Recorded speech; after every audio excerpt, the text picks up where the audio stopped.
Hello learners, this is Habiba with UGC Net Paper 2 Education Unit 3 Learner and Learning Process with the subtopic Personality Theories. Today we are going to learn about Gordon Allport personality trait. Introduction. Gordon Willard Allport was an American psychologist. Allport was one of the first psychologists to focus on the study of the personality and is often referred to as one of the founding figures of personality psychology. He contributed to the formation of value scales and rejected both a psychoanalytic approach to personality, which he thought often was too deeply interpretative, and a behavioral approach which he thought did not provide deep enough interpretations from their data. Instead of these popular approaches, he developed an eclectic theory based on traits. He emphasized the uniqueness of each individual and the importance of the present context as opposed to past history for understanding the personality. Now let's understand Allport's trait theory. Allport contributed to the trait theory of personality and is known as a trait psychologist. He did not believe that people can be classified according to a small number of trait dimensions, maintaining that each person is unique and distinguished by peculiar traits. In one of Allport's own articles, Concepts of Trait and Personality in the year 1927, Allport states that traits are habits possessed of social significance and become very predictable traits are a unit of personality. Allport states that the personality of a person is the single most unique thing about a person. Now, personality traits. In describing this person, you may have identified some of their personality traits. Earlier we have learnt about what is a personality. Personality including n number of characteristics. So a personality trait is a personality characteristic that endures. That means that lasts over time and across different situations. One trait may last so much long time and across different situations. Trait theories of personality focus on measuring, identifying and describing individual differences in personality in terms of traits. One of his early projects was to go through the dictionary and locate every term that he thought could describe a person. From this, he developed a list of 4,500 trait-like words. He organized these words into 3 levels of traits. This is similar to Goldberg's fundamental lexical hypothesis, or the hypothesis that over time humans develop widely used generic terms for individual differences in their daily interactions. Now, Allport's 3-level hierarchy of traits are identified thousands of personality traits, grouping them into 3 categories. Now, what are those 3 categories? Number 1, cardinal traits, 2, central traits, 3, secondary traits. Gordon Allport believed that each individual has a unique set of traits and that these determined how individuals react to certain events in the environment. He compiled a list of words from the dictionary just now I explained regarding to describe a personality.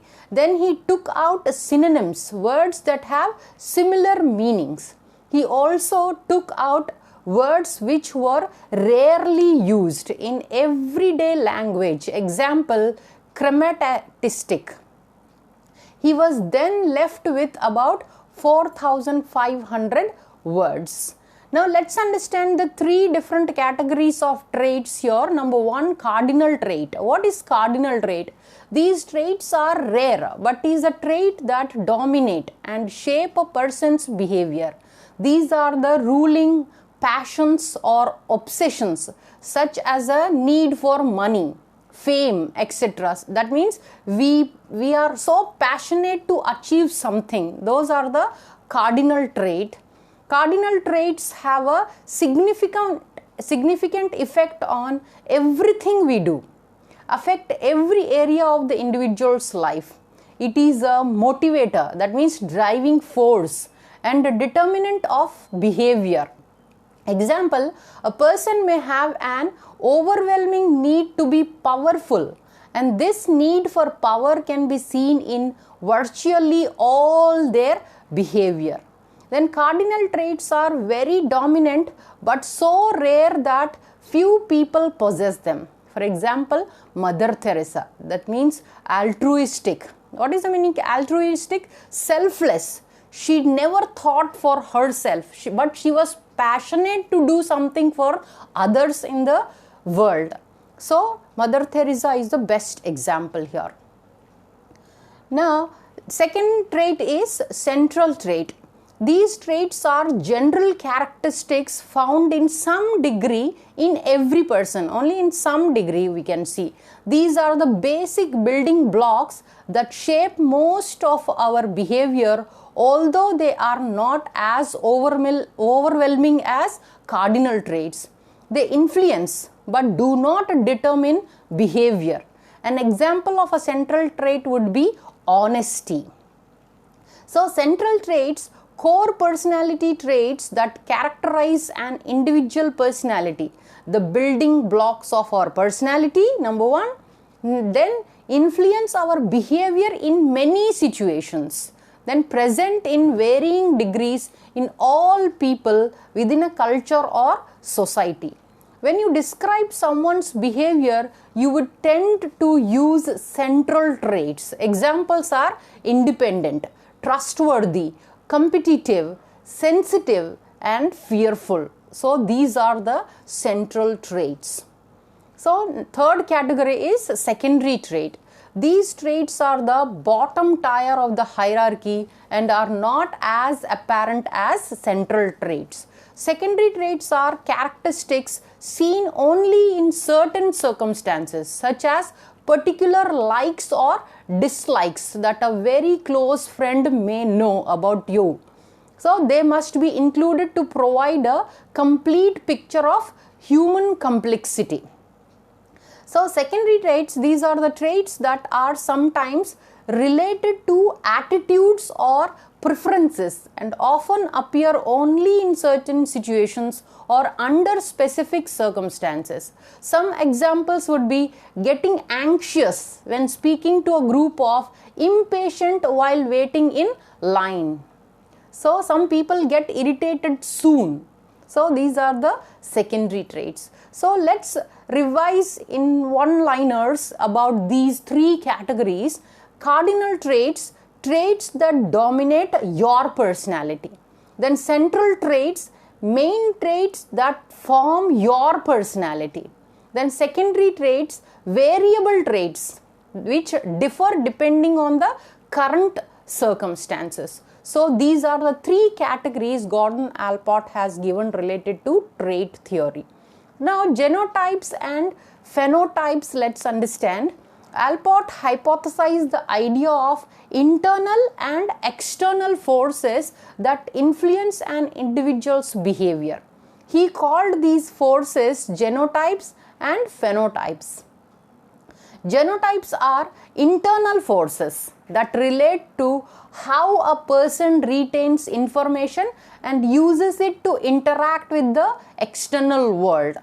Now phenotypes are external forces. These relates to the way an individual accepts his surroundings and how others influence their behavior.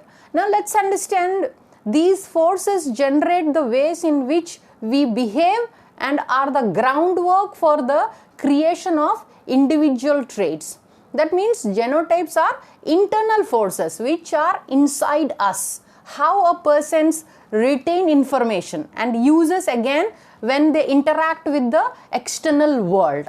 Then phenotypes are external forces which will influence the individual. That means the forces, phenotypes are external forces So which will individual accepts when he enters into other surroundings, and how others influence that the behavior of that person is phenotypes. So the problem with this hypothesis is that it cannot be proven, as they are internal theories influenced presumably by the outer environment.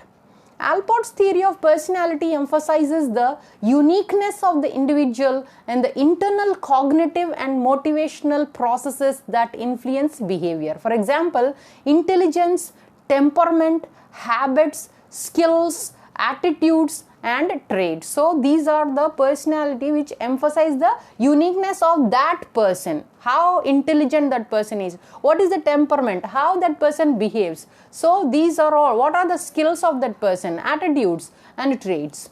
Allport in the year 1937, he believes that personality is biologically determined at birth and shaped by a person's environmental experiences. That means a personality biologically at birth is having some traits, but they are shaped because of the environmental experiences. Now, functional autonomy of motives. Allport was one of the first researchers to draw a distinction between motive and drive. He suggested that a drive forms as a reaction to motive, which may outgrow the motive as the reason for a behavior. That means if we have one motive, that drive will take us to the motive. He drawed a distinction between motive and drive. That means drive forms a reaction to a motive. Somebody might be having some motive of doing something. One drive will be there to reach that motive. So the drive then becomes autonomous and distinct from the motive, whether the motive was instinct or something else. The idea that drives can become independent of the original motives for a given behavior is known as functional autonomy. Allport gives the example of a man who seeks to perfect his task or craft. His original motive may be sense of inferiority ingrained in his childhood, but his diligence in his work and the motive it acquires later on is a need to excel in his chosen profession, which becomes the man's drive. Allport says that theory avoids the absurdity of regarding the energy of life now in the present as somehow consisting of early archaic forms, instincts, preponderant reflexes, or the never-changing id.